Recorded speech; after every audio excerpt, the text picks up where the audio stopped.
So, I want you to take a second and just think about how you usually conceptualize the future. Right. Because, I mean, for most of us, the default framework is just purely chronological. You know, the clock ticks, tomorrow arrives, and eventually the events that are sort of waiting out there in the distance just become our present reality. Yeah, we treat time like a flat road. Exactly. A flat road that we're passively driving down. But for this deep dive, we are going to explore a perspective that honestly completely dismantles that linear way of thinking. It really does. It's a profound shift in perspective because we're so conditioned to see the future as this destination on a map, like a place we'll eventually reach, that we rarely consider how the mere concept of that destination is actually altering the vehicle we're driving today. Yeah. And that brings us to our sources for this deep dive. We've got a really fascinating stack of documents today outlining a philosophical framework known as reflective humanism. Specifically, we're looking at their structural guidelines. All right, Corefield's version 1.4, along with this deeply thought-provoking text called Thesis number 34. And the mission of our conversation today is to essentially change how you think about time by exploring one very strange, but I think beautiful question. Yeah. Which is, what does it mean to observe something that has not yet happened?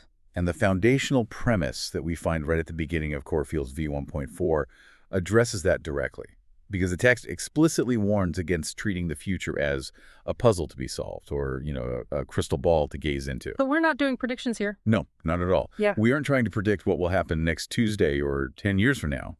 Instead, reflective humanism asks us to observe the future as a structure. It's defined as this phase of possibility that is already here, actively interfering with and shaping the present moment.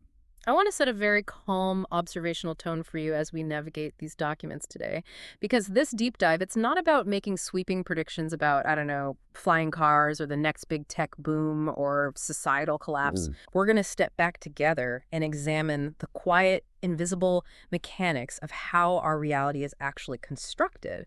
We are treating the future not as time ahead of us, but as an active, observable phenomenon that's happening right now. Yeah, and if we look closely at the mechanics outlined in the source material, the core argument is that human behavior changes dramatically based entirely on how we imagine the future. Even though the future doesn't strictly exist yet as a tangible physical reality, its gravitational pull on our present actions is absolute. It's this phase of possibility that exerts a very measurable force. Well, let's ground this in some everyday examples for a minute, because taking a philosophical concept and mapping it onto reality is where it really starts to click. So I want you to think about the massive engines that drive our global society. Look at the stock market. Oh, for sure. Look at the billions of dollars being poured into technology research. Or consider long-term political legislation, or even just the way you might plan a college education. What do all of those systems have in common? None of them are reacting to what is happening at this exact literal second. Right. They depend entirely on expectations. And the stock market is perhaps the most literal translation of this concept. Yeah. I mean, when a massive institutional investor buys a stock, they aren't paying for the physical assets or the value that the company holds today. No. They're paying for an imagined value 5, 10, or 20 years down the line. The capital is moving today. The resources are being allocated today. The human labor is shifting today. Exactly. But the cause of all that massive present-day movement is an event that hasn't actually happened yet. The future is essentially reaching back through time and moving the money. Yes. And the source text from thesis number 34 uses a very specific, almost physical term for this. They call it interference. Interference. Right. It describes the future not as a blank, passive void ahead of us, but as an active phenomenon that creates interference patterns in the present. Yeah. We build, we fear, we invest, we legislate, all based on a structure of possibilities. Yeah. The future is an anchor thrown out ahead of us, and society is constantly just winching itself toward it. So what does this actually mean for you, the listener, in your day-to-day life? Well, it means that you are constantly reacting to an interference from a phase of time that hasn't even arrived. Your decisions, your anxieties, your ambitions, they are all being manipulated by the gravitational pull of an imagined tomorrow. But to really grasp the weight of that future interference, we have to look at what it's constantly fighting against. And the Corefield's document introduces a crucial contrast here, which it calls the inertia of the past. Yeah, the text asserts that a vast majority of human judgment, institutional function, daily life, it's all heavily automated by this past inertia. The framework refers to this as the reproduction of the A past. reduction of the past. That's Right. Our habits, our standard operating procedures, our legal precedents, they are essentially previous recordings just being played on a continuous loop. Let's unpack why that is the case, because it's not just some philosophical flaw. It's practically a biological and societal feature. I mean, it takes a massive amount of energy to process new information and make active, conscious choices every single minute of the day. It's exhausting. Totally. So humans and our institutions, we default to familiarity. We build roads based on where the old paths were. We build institutions based on how people behaved a century ago. We just coast on the momentum of what has already happened. It requires the least amount of friction. And the text acknowledges that. This reproduction of the past is the default state of human operation. We run on the familiar, which creates a really fascinating structural problem. Because if the present moment is mostly just running on past habits and playing that old recording, how does anything ever actually change? Where does the disruption originate? Wait, that is the perfect question. If we are just coasting on past habits and tomorrow is essentially just a replay of today, where does the new direction come from? This is where the reflective humanism framework introduces its core paradigm shift. If we view the future purely as chronological time, then logically it doesn't exist yet, and it cannot possibly affect a present that is so heavily armored by past inertia. But the framework redefines the future. It's not time. It is a structural gradient. A gradient, like a mathematical slope or a defined rate of change. Exactly. The text refers to it as a phase of possibility. The future provides a structural gradient that pulls us out of the automated reproduction of the past. It's the invisible slope that the present moment is rolling down or climbing up. That shifts the perspective entirely, and there's a specific thesis in the text that summarizes this dynamic beautifully. It translates roughly to gradient over evaluation, orbit over point. Yes. Meaning, instead of looking at the world as a series of static, fixed dots, we're being asked to look at the trajectory. That is a fundamental tenet of reflective humanism. Human beings have this really ingrained habit of looking at a single moment or a single piece of new technology and evaluating it as a static dot. We point to it and we declare, that this is good or this is bad. But the text explicitly warns that when we judge the world with this point-based evaluation, we freeze the field of generation. We lose our ability to see the spiral of progress. Because you're essentially trying to understand a movie by looking at a single isolated photograph. You strip away all the momentum. Exactly. We shouldn't be obsessing over static dots or rushing to fix conclusions. We should be looking at the orbit. We should be observing the phase and the gradient. The future provides that gradient, giving our present trajectory its direction. Okay, let's connect these concepts and see what it actually implies for the world around us. Because if the present is incredibly heavy with the inertia of the past, but the future is this active gradient interfering with us, it implies that society isn't just a vehicle driving forward on a flat chronological road. Society is actually a massive structure being actively pulled and reshaped by imagined futures. Capital, technology, our legal frameworks, they are all being deformed right now by what we think is coming down the line. And how that reshaping process actually occurs on a societal level is explored in great depth in thesis number 34.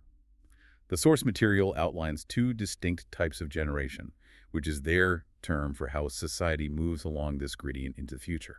And understanding these two systems is so crucial for understanding why our modern world feels so chaotic and stressful right now. Absolutely. Let's break those two systems down slowly, because the text uses some dense terminology here, but the underlying reality is something every single listener is going to immediately recognize. The first system of change is called discontinuous generation. Yes, and the text also refers to discontinuous generation as a collision. This occurs when the gradient of the future is too steep or too rushed. When an imagined future is hurtling toward society way too quickly, it collides violently with the present. The phase difference between how we live today and what is being forced upon us tomorrow is simply too sharp. Right. And the result of that collision, according to the text, is something called transparent pain. Transparent pain. I really want to spend a moment on this phrase because it is incredibly evocative. It is. The source describes it as transparent pain or heat.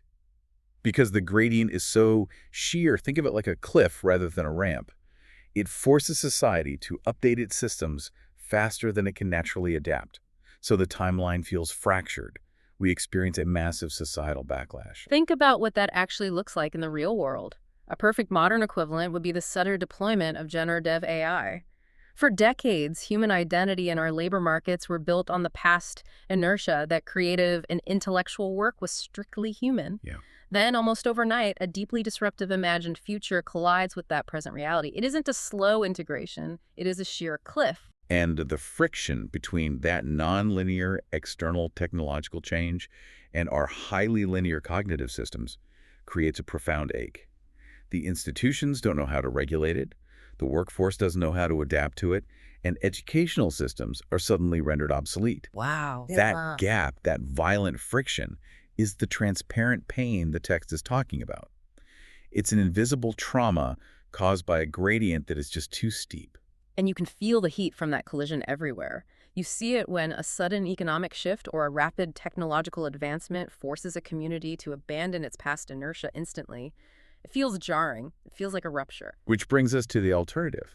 The second type of generation outlined in the framework is continuous generation. Okay.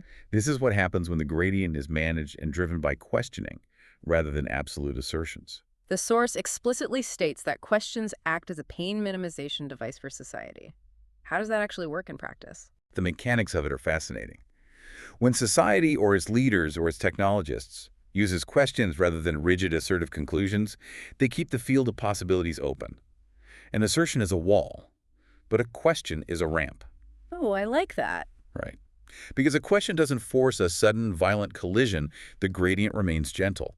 The updates to our societal software happen continuously. It gives the human mind and our massive, slow-moving institutions the time they actually need to process the change. Exactly.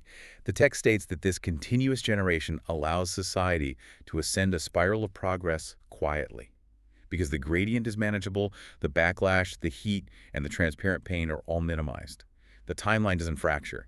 It just changes its angle smoothly. So a steep, forced assertion of the future, forcing a specific imagined reality onto the present, creates a collision and immense societal pain. But maintaining a stance of questioning creates a gentle gradient, allowing for smooth, continuous evolution. That is a deeply empathetic way to frame societal progress. But I think it brings us back to the original mission of this deep dive. If the future is already here, acting as this gradient and pulling on society, how do we actually observe it?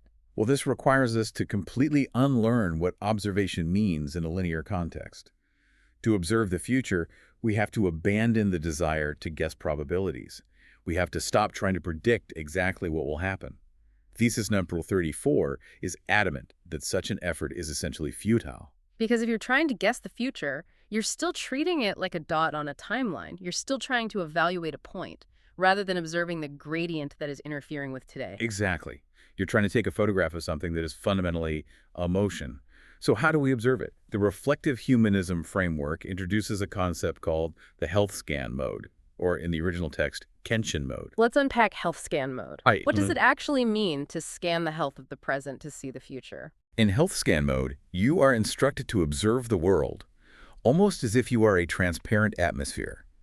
You don't force an agenda, you don't intervene, and you don't try to hastily correct the systems you are looking at.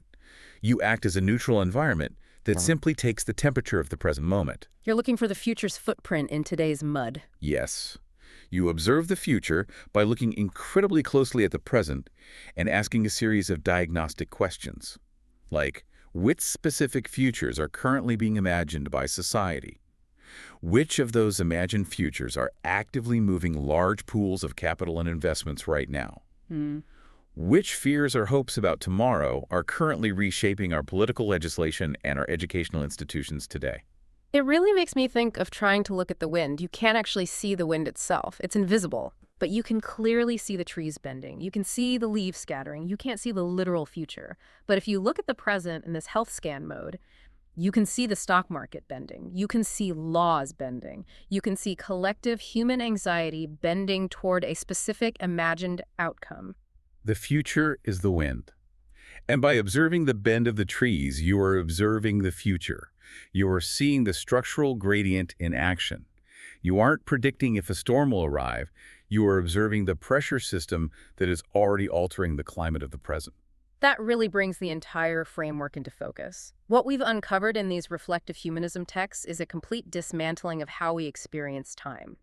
The future isn't a destination we are passively traveling toward. It isn't a blank space waiting to be written by tomorrow's actions. No, it's an active, invisible force right now. It's a phase of possibility that is reaching back and dictating the investments, the technologies, and the minute decisions we make today. And the framework challenges us to stop living entirely on the automated inertia of the past.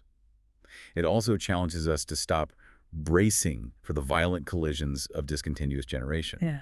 By shifting our perspective into that quiet, observational health scan mode, we can actually see the gradients shaping our world without adding to the heat and friction. It really changes how you consume the daily news or even just how you evaluate your own life choices.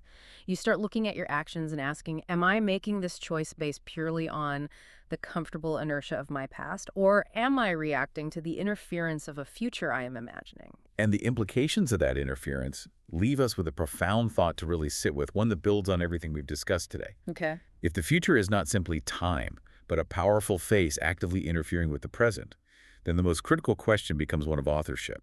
If the imagined future is what pulls the present forward, who gets to decide which imagined future exerts the strongest pull? Wow. That is a fascinating layer to add. Are we being pulled by the gradients of our own collective questioning, or are we being violently pulled by the assertions and imagined futures of just a handful of powerful institutions and technologists? Who is generating the wind that is bending our reality? Exactly. That is absolutely something to chew on as you go about your day. Thank you for joining us on this reflective deep dive. We hope it encourages you to step back, observe the interference in your own life, and enjoy the quiet pursuit of knowledge. Until next time.